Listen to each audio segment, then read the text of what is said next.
I'm going to show you how not to burn the top or the bottom of your bread. There's 3 ways your oven can heat. On newer ovens, when you set something to bake, a lot of times it shows you where the heat is coming from. So from here, I know the heat's coming from the bottom.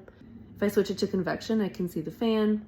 Or if I set it to broil, which I do not recommend baking under, you can see that the line is at the top, which means that the heat is coming from the top down. Most ovens start both at the bottom and the top, but during the main bake cycle, only have heat come from the bottom. Why? Because of thermodynamics and heat rises. So we just need the heat to be coming from the bottom and then it will naturally go up, which should keep the temperature relatively even in the entire oven. However, if you're baking something like bread, which could be relatively thick, and you have it sitting all the way down here, it's definitely going to get the brunt of the heat from just below it. So what you can do is raise the racks in your oven and put your dough right in the middle, and that way it should get more evenly baked.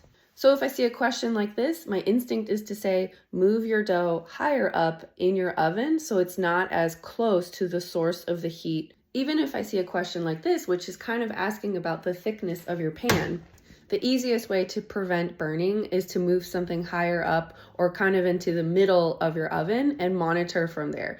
Or a couple tricks to kind of mitigate any direct heat that might burn is to put something between whatever you're baking and the source of the heat. If you're finding that your bread is burning on the bottom, you can raise it up in the oven, or you can put a pan in between to kind of like block it from the direct heat.